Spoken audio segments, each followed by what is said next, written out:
Well, I thought I was done, but they keep dragging me back in. Hello, it is 2 o'clock. It is the 5th day of October 2021. I am your number one guide to all the tabletop role playing game news, weather, and sports. The OGGM, and this one is me getting on a soapbox, so content warning. I may talk about some topics that you might find disturbing. I'm probably going to use some foul language in this one.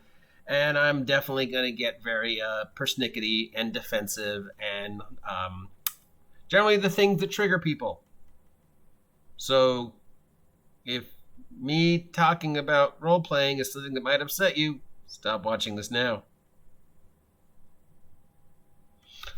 Okay, so as you know, I occasionally stumble across a fellow YouTuber who says things that really piss me off. And when I do, I tend to make vlogs about them, usually counterpointing their points or basically going off on a tangent on how wrong and stupid they are. Most notably, Jeannie D. I have definitely made several videos about her, which may or may not have been, in hindsight, appropriate. But I try to remain impartial, and I try to remain reasonable, and I try to look at things from other people's point of view, and I try and understand that, like me, these are YouTubers, and they're going to say and do things in order to get as many views and clicks as possible, because Lord knows I have, and if you've been YouTubing for longer than 5 seconds, you understand how the algorithm works. So I may disagree with the things that these individuals say, but normally, in most cases, I understand why they're saying it, because that's your job as a YouTuber, to influence people to get clicks. So recently, I came across the words out of the mouth of a certain YouTuber who I have taken umbrage with in the past. I'm not going to say that individual's name, but I'm pretty sure you know what I'm talking about, and no, it's not Jeannie D. I came across a vlog that an individual made yesterday where he was talking about the OSR, and this is in the first minute of his vlog. And he made 2 points that I took insult with. And I know that it's partially directed at individuals like myself. The first thing he said when talking about the OSR and why he's angry at the OSR is he believes that there is a conga line of OSR people who are angry at D&D. That the OSR is basically a temple to people who are angry at Dungeons & Dragons and things Dungeons & Dragons has done. Which, of course, is completely and utterly not true. And second, he said that he's against the OSR because the OSR was created out of protest. Which also is completely and 100% true. Untrue. Bullshit. I'm sorry, I didn't say that. The OSR was created as a place of protest is untrue. God, I'm so angry, I'm slurring my words. So let's address, first and foremost, on its very basic concept, what is the OSR?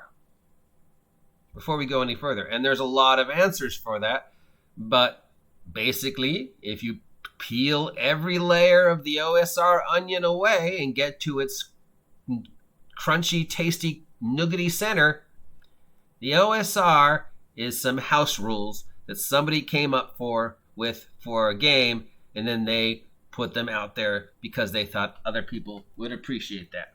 Now, there are thousands of OSR titles all over the world. It's not just America. There is Italian OSR titles, Spanish OSR titles, Russian OSR titles, German OSR titles, South American OSR titles, Asian OSR titles. I'm sure there's probably even some from, Africa and Egypt and I don't know where else, but there's a lot in a lot of different languages and a lot of different games because there are a lot of games. And what the OSR does is 2 or 3 things. 1, it tries to recreate games that existed in the past. So a lot of the OSR titles are what we would call retro clones of a version of D&D.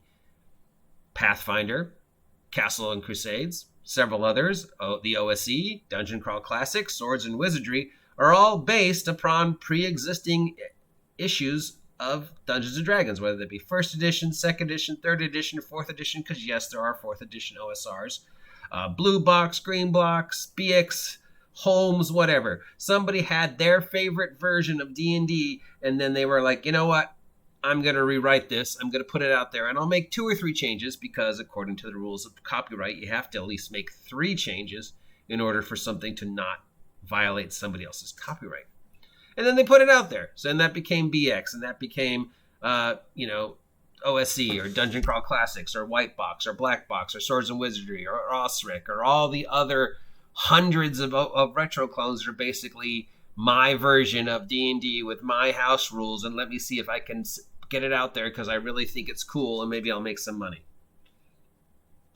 The second part of the OSR are legacy titles. These are recreations of titles that somebody loved and maybe don't exist anymore or are really hard to find.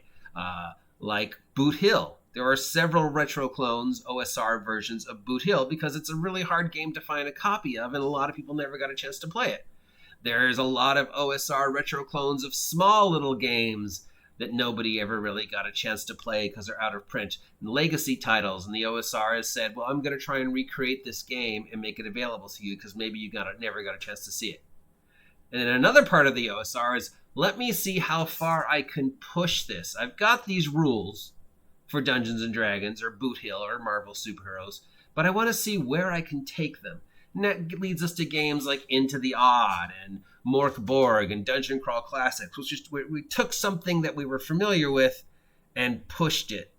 But all these OSR games would not exist without Dungeons & Dragons. The very first OSR game, if you go all the way back to like Ardo and Grimoire, Dave Hargrave, or Superhero 2021, the very first superhero role-playing game and one of the very first role-playing games published that wasn't D&D, they're all basically somebody's house rules for D&D. So D&D was first. We all generally agree with that. And then whatever came after D&D was 90% house rules.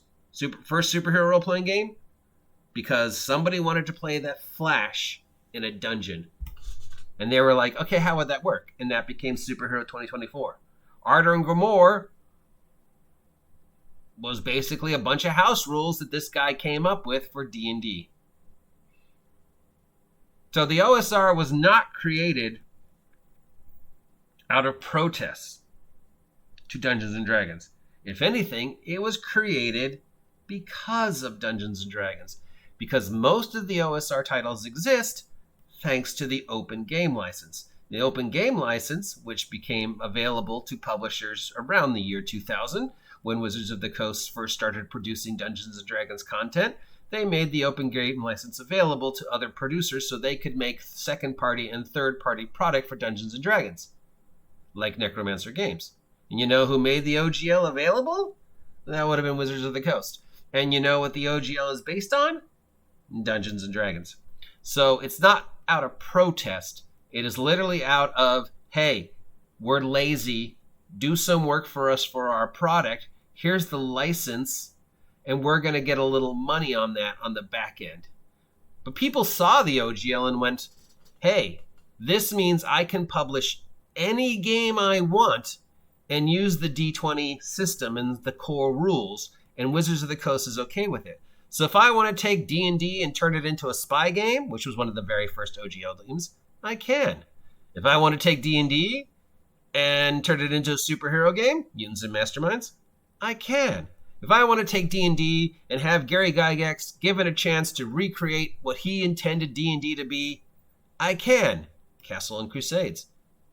The very first OGL games, the very first OSR games, would not exist with the OGL, and the very first OS.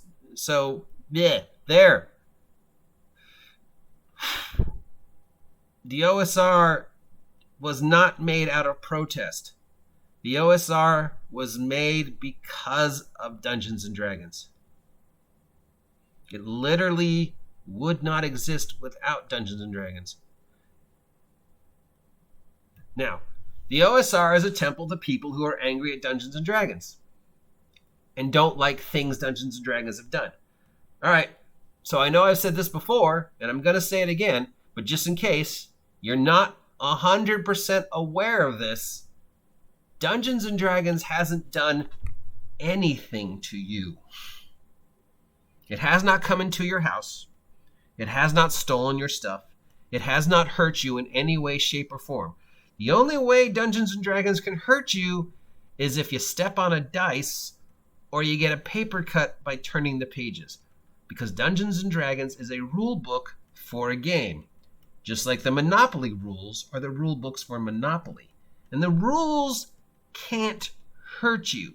Nobody is angry at D&D, the product. Because that hasn't done anything.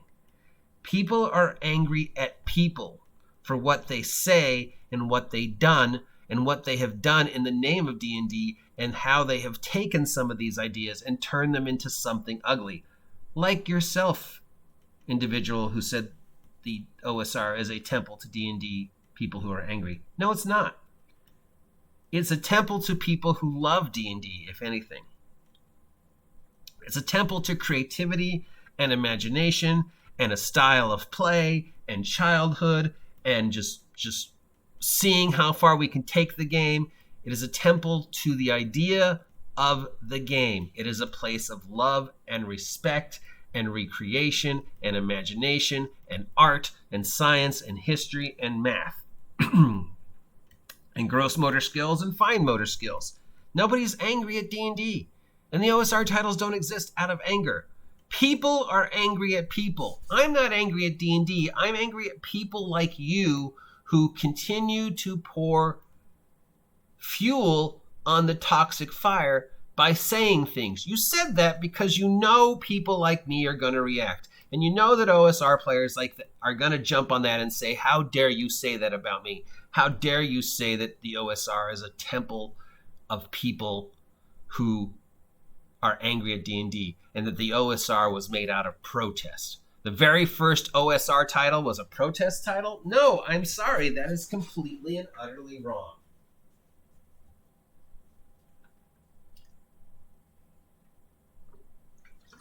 And again, let me iterate. D&D didn't hurt me. I'm not angry at D&D. I'm not angry at Wizards of the Coast because they say and do stupid things. I understand that at the end of the day, Hasbro wants to make money. And D&D is a tool that is making Hasbro money. And so no matter how nonsensical, and I just did a vlog on this, the stuff that comes out of Wizards of the Coast's mouth is, at the end of the day, it's about making Hasbro money. And I can't fault them, because Lord knows I'd love 1% of that D&D money if I could get it. I'd fucking sell out. We know that. The OSR is not a place of anger. It's not a place of protest. The OSR creations exist out of love for the art and love for the hobby and love for imagination. I have this game that I created and I want to get it out there, and the OSR allows me to do this. Here is a title that nobody's ever going to see because it's out of print. How do I get people to be able to see this great game like Ravenscar or Lady Blackbird or Tinker's Dam? The OSR lets me take this game, reprint it, change it a little bit, and say, here's this game which is an homage to another game. I have these crazy ideas for how we could push the D20 mechanic into new, weird ways. How could I do that? Oh, the OSR is going to let me do it. And the OSR is going to let me create a game like Dungeon Crawl Classics, which takes basic D&D and then pushes it into weird, bizarre ways. Gary Gygax wrote something, but it never got published, but I have it. How am I going to be able to get people to see this? Oh, the OSR lets me make this game, and that game becomes Castle and Crusades. And here's Gary's idea being recreated, because we can't talk to the original anymore, unless we have the ability to speak to the dead, because he's dead. The OSR is a temple to creativity and love and imagination. We're not angry at D&D because D&D didn't do anything to us. We're angry at people like you for saying things like that because you continue to stir the fire while waving your little flag of how progressive you are and how much you support the hobby and how powerful and great you think the hobby is. and what a wonderful tool the hobby is for everybody. But all the while, these disingenuous words spill out of your mouth like so much poison. And with every time people like you open their mouth, you're not making the gaming community better. You're making it worse. And on some level, I've got to believe you know that. But you're still doing it because you know it'll get you views. It doesn't matter whether you believe it or not, because as we've seen time and time again with politics and the news, it's not what you believe, it's what you can get other people to believe. And if you get just one person to believe these words, then that's more money in your YouTube account, and that's another person who's going to follow you and not follow someone like me, or Grim Jim, or Aaron the Pedantic, or Artisolian Games, or the OSR, because they believe what you told them. That's the problem. That's what we're angry at. This is not a place of anger. The OSR is a place of creativity and imagination. We're not angry at the OSR, dude. We're angry at people like you. I am the OGGM. If you appreciate this content, let me know. If you think I should shut the fuck up, let me know. If you haven't subscribed yet, please subscribe. Help me hit 1,000 subs and we'll do something crazy. Check me out on my locals. I have a locals channel now, which I'm trying to make work and maybe make me a little extra money, because remember, I will sell out. Till next time, try and have a great day. Fill your gaming life with creativity, not anger. And get off my land.